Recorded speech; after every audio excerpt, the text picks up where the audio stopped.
प्रश्न 35। एक railway platform के दो समानांतर किनारों की लंबाइयां क्रमशः 100 मीटर और 132 मीटर है। अन्य दो असमानांतर परंतु बराबर किनारों में से प्रत्येक की लंबाई 20 मीटर है। तो प्लेटफॉर्म का क्षेत्रफल ज्ञात करें। तो पहले हम इसका चित्र बना लेंगे। यानी रेलवे प्लेटफॉर्म का दो समानांतर किनारों की लंबाइयां कितना है, 100 मीटर और 132 मीटर। तो इस तरह से ये हो गया दो समानांतर किनारा जिसका की लंबाई है 100 मीटर।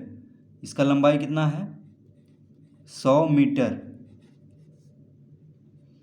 और इसका लंबाई है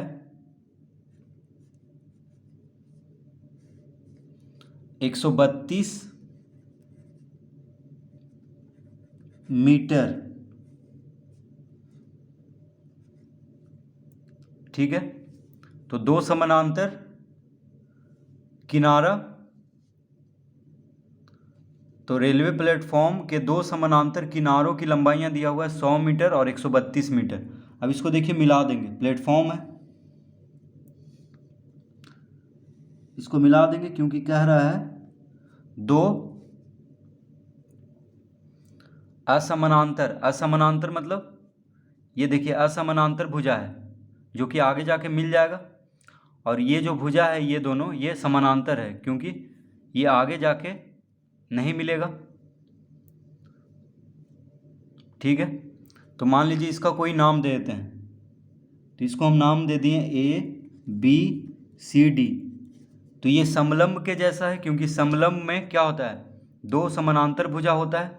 तो देखिए AB और DC क्या है, समानांतर है। AB और DC समानांतर है, AD और BC क्या है, असमानांतर भुजा है। तो कह रहा है दो समानांतर भुजा यानी दो समानांतर किनारा जो कि है 100 मीटर और 132 मीटर। तो ये क्या क्या बन गया, एक समलंब बन गया है।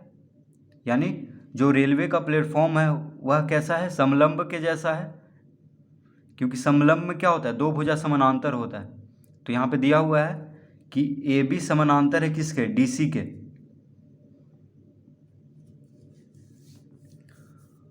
और दोनों समानांतर भुजा का लंबाई दिया हुआ है 100 मीटर और 132 metre. AB 132 metre, DC 100 metre. और क्या दिया हुआ है, दो असमानांतर परंतु बराबर किनारों में से प्रत्येक की लंबाई है 20 मीटर। ये कितना है, 20 मीटर, यानी AD है 20 मीटर और BC भी है 20 मीटर। ये दोनों बराबर है। ठीक है, ये दोनों भुजा क्या है, बराबर है। तो प्लेटफॉर्म का क्षेत्रफल यानी इसका क्षेत्रफल ज्ञात करना है।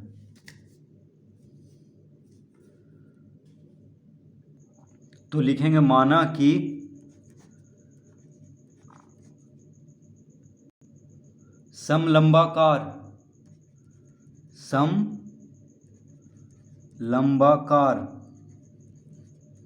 माना कि समलंबाकार रेलवे प्लेटफॉर्म, या सिर्फ प्लेटफॉर्म लिख लेते हैं, माना कि समलंबाकार प्लेटफॉर्म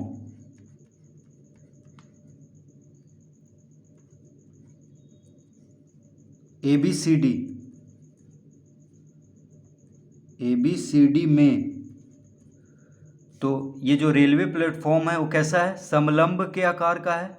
तो उसको हम क्या लिखेंगे, समलंबाकार, क्योंकि इसका दो भुजा क्या है, समानांतर है। यानी इस प्लेटफॉर्म का दो किनारा जो है समानांतर है। तो ये क्या कैसा हुआ, एक समलंबाकार हुआ, यानी समलंब के आकार का हुआ प्लेटफॉर्म।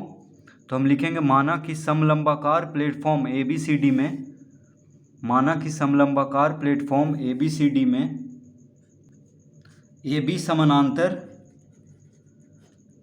समानांतर CD, AB किसके समानांतर है, CD के। देखिए AB समानांतर है CD के, या लिख लेंगे AB समानांतर DC। ठीक है, तो AB समानांतर CD लिखें या DC लिखें कोई फर्क नहीं पड़ रहा है। तो AB समानांतर DC लिख लेंगे। तो माना कि समलंबाकार platform A B C D में ए बी समानांतर है डी सी के, ठीक है, ए बी समानांतर किसके है, डी सी के, और ए बी बराबर कितना दिया हुआ है, ए बी बराबर दिया हुआ है 132 मीटर। कितना दिया हुआ है, 132 मीटर, कॉमा डी सी बराबर दिया हुआ है 100 मीटर। तो लिखेंगे डी सी बराबर 100 मीटर, डी सी बराबर 100 मीटर, और डी ए सी बी के बराबर है। देखिए डी ए और सी बी बराबर है, जो कि है 20 मीटर। तो लिखेंगे डी ए बराबर सी बी बराबर कितना, 20 मीटर। ये दिया हुआ है, ये सब दिया हुआ है हमें। ए बी समानांतर है डी सी के, ए बी है 132 मीटर, डी सी है 100 मीटर, और डी ए और सी बी बराबर है, जो कि है 20 मीटर। इतना दिया हुआ है। अब लिखेंगे, अब सी से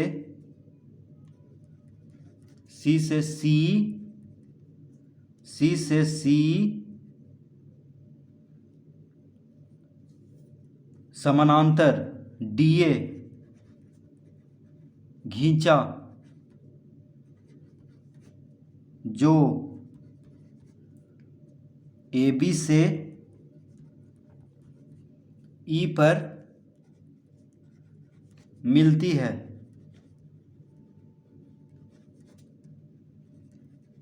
क्या करेंगे, सी से, अब क्या करेंगे, सी से सी समानांतर डी ए खींचेंगे जो ए बी से ई पर मिलती है। तो देखिए सी से सी समानांतर, तो हम क्या करेंगे, अब सी से सी ई समानांतर, यानी किसके समानांतर, डी ए के समानांतर हम खींचेंगे।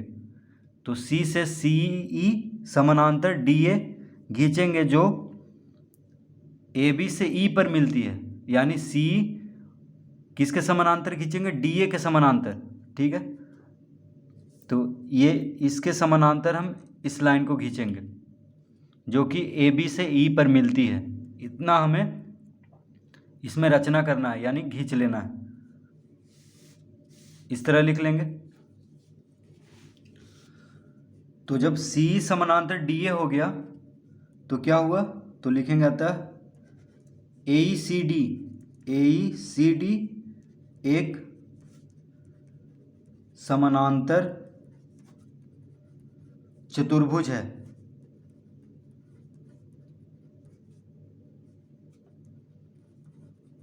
ये कैसे हो गया, तो ए सी डी एक समानांतर चतुर्भुज है। तो देखिए ए बी समानांतर डी सी दिया हुआ था, ए बी समानांतर डी सी दिया हुआ था, और सी डी ए के समानांतर हम खींच लिए हैं। तो देखिए, तो ए ई सी डी क्या हो जाएगा, एक समानांतर चतुर्भुज ए ई सी डी, क्योंकि ए ई समानांतर है डी सी के। देखिए जब ए बी समानांतर है डी सी के, तो ए ई तो जरूर होगा समानांतर डी सी के, क्योंकि ए ई भी ए बी का भाग है। तो ए ई डी सी के समानांतर है, और सी डी ए के समानांतर हम खींच लिए हैं। तो क्या हो गया, ए ई सी डी एक समानांतर चतुर्भुज हो गया।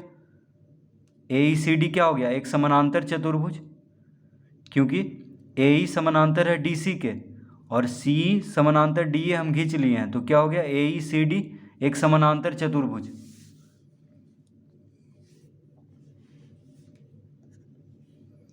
अब इसके आगे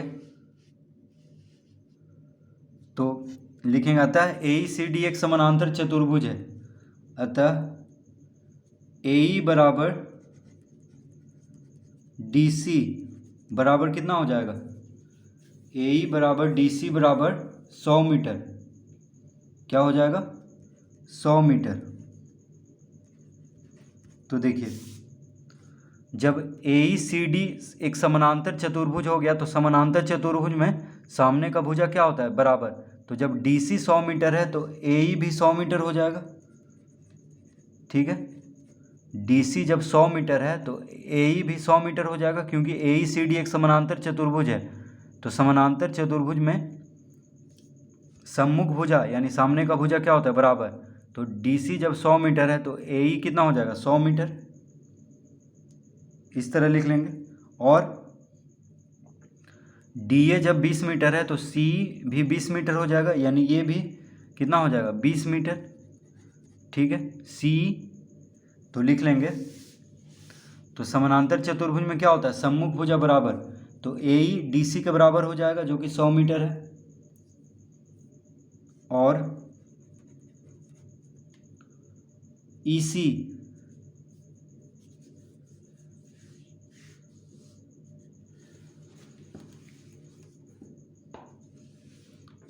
EC या CE बराबर क्या हो जाएगा DA।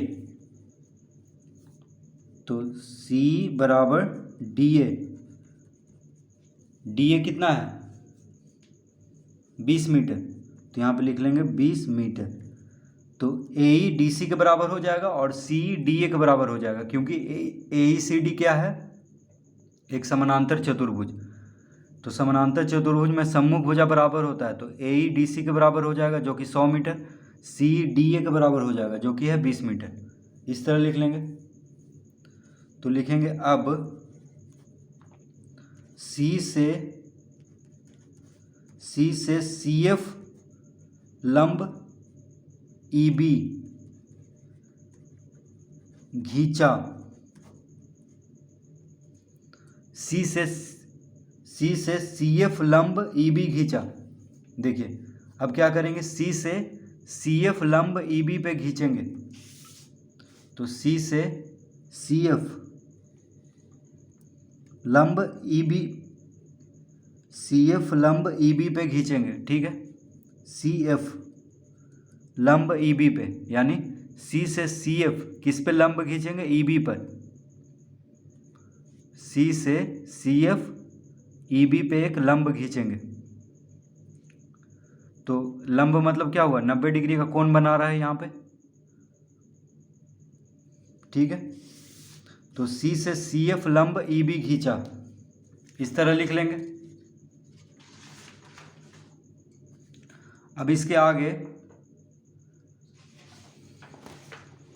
तो जब CF लंब EB पे हम खींचे हैं तो क्या हो गया, तो देखिए C से CF लंब EB पे जब खींचे हैं तो यहाँ पे दो समकोण त्रिभुज बन गया है। देखिए CFE और CFB दो समकोण त्रिभुज बन गया, क्योंकि यहाँ पे 90 डिग्री का कोण बन रहा है। और देखिए ECB क्या है, ECB एक समद्विबाहु त्रिभुज है। ECB क्योंकि EC भी 20 मीटर है और CB भी 20 मीटर है, तो त्रिभुज ECB क्या हो गया, एक समद्विबाहु त्रिभुज। समद्विबाहु त्रिभुज में क्या होता है, दो भुजा बराबर। तो ECB कितना है 20 मीटर और BC भी 20 मीटर है, तो इसका मतलब हुआ ECB क्या हो गया 20, ये समद्विबाहु त्रिभुज। तो समद्विबाहु त्रिभुज में जब शीर्ष से उसके सम्मुख भुजा पे एक लंब डाला जाता है, तो जिस भुजा पे लंब डाला गया है उसको विभाजित कर देता है, यानी EF किसके बराबर होगा, FB के बराबर होगा। यानी EF बराबर होगा FB के, क्योंकि ECB एक समद्विबाहु त्रिभुज है और C से CF एक लंब खींचा गया है EB पर। तो समद्विबाहु त्रिभुज में जब कोई शीर्ष से उसके सम्मुख भुजा पे लंब डाला जाता है, तो जिस भुजा पे लंब डाला गया उसको बराबर विभाजित कर देता है, यानी EF और FB बराबर हो जाएगा। देखिए EF और FB क्या होगा, बराबर। तो हम लिखेंगे आगे,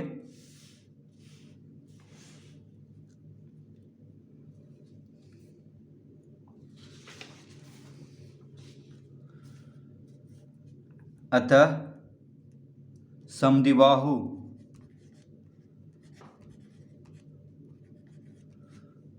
समद्विबाहु त्रिभुज ECB में CF लंब है EB पर। किस पे, EB पे। CF लंब है EB पर। तो समद्विबाहु त्रिभुज ECB में सी एफ किस पे लंब है? ई बी पे, ये हम खींचे हैं। अतः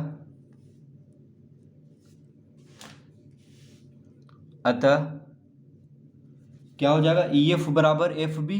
देखिए ई एफ बराबर एफ बी हो जाएगा, जो कि हो जाएगा 1/2 ई बी। ठीक है, तो अब हम चित्र में समझते हैं एक बार। देखिए ए बी कितना है? 132 मीटर। ए बी कितना है? 132 मीटर। ए बी कितना है? 132 मीटर। ए ई हो गया 100 मीटर, तो ई बी कितना होगा? 32 मीटर। ठीक है, ये 32 मीटर हो जाएगा ई बी, यहाँ से लेके यहाँ तक, क्योंकि ये पूरा है 132 मीटर और ए ई है 100 मीटर, तो 132 में से 100 घटा देंगे तो ई बी कितना हो जाएगा? 32 मीटर। ई बी कितना हो जाएगा? 32 मीटर।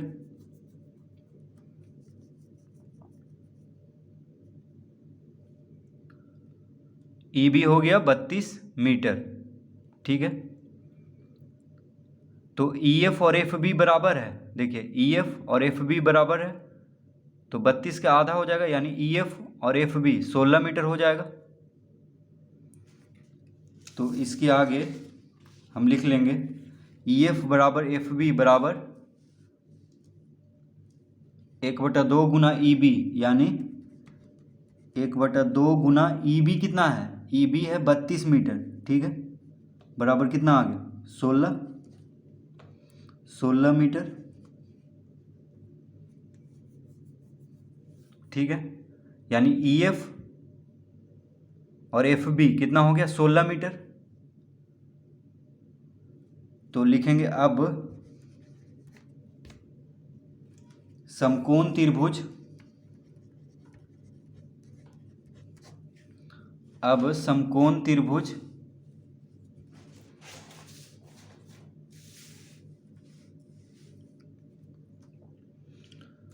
अब समकोण त्रिभुज सी एफ बी में, सी एफ बी में, तो अब हम समकोण त्रिभुज सी एफ बी में, तो देखिए समकोण त्रिभुज सी एफ बी में, सी एफ बी क्या है? समकोण त्रिभुज है, तो सी एफ बी में एफ बी मालूम हो गया है 16 मीटर है, सी बी 20 मीटर है। सी बी कितना है? 20 मीटर।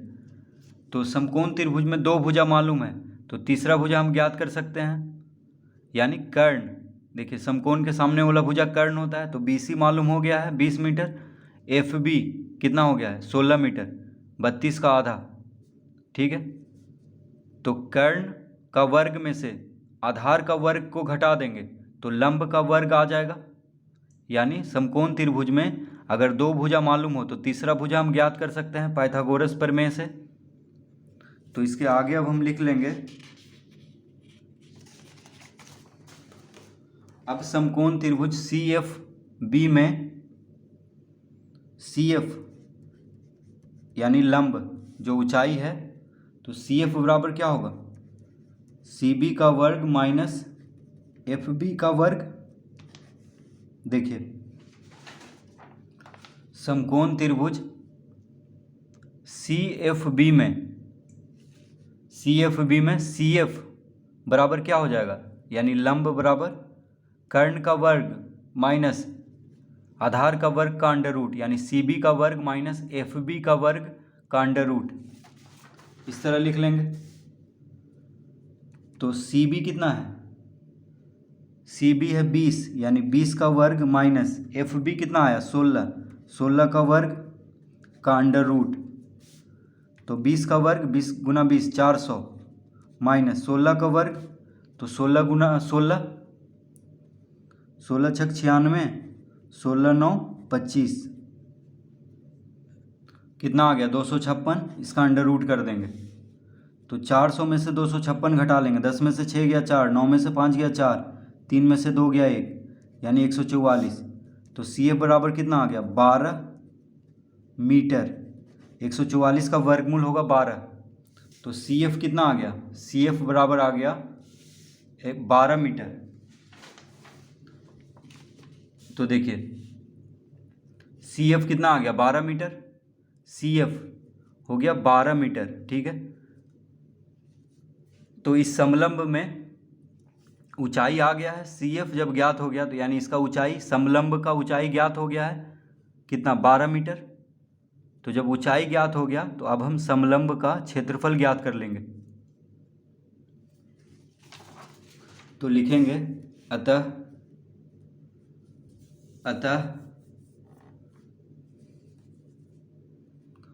समलंब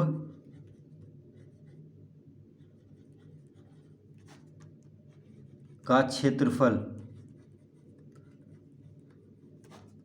तो समलंब का क्षेत्रफल का सूत्र होता है 1/2 गुना समानांतर, 1/2 गुना समानांतर भुजाओं का योग गुना ऊंचाई, 1/2 गुना समानांतर भुजाओं का योग गुना ऊंचाई। तो कितना आ जाएगा? तो यहाँ पे देखिए 1/2 गुना समानांतर भुजाओं का योग, तो समानांतर भुजा कितना है? समानांतर भुजा है AB और DC। तो AB और DC को जोड़ेंगे, गुना ऊंचाई है CF, ठीक है। समानांतर भुजा है AB और DC। समानांतर भुजा कौन कौन है? AB और DC, और ऊंचाई है CF। इस तरह लिख लेंगे। तो इसके आगे हो जाएगा 1/2 गुना AB कितना है?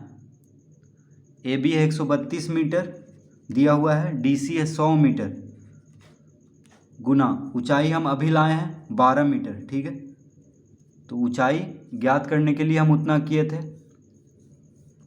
तो 2 छक 12, देखिए कट गया, 2 छक 12, तो 132 जोड़ 100 हो जाएगा 232 गुना 6, कितना हो गया? 6 दूना 12, हाथ में रहा 1, 6 तिया 18, 1 19, 6 दूना 12, 1 13, कितना आ गया?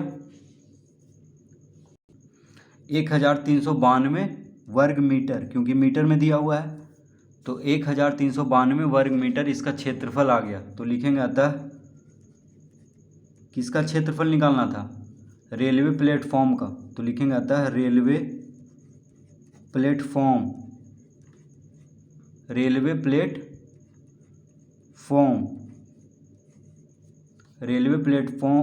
का क्षेत्रफल,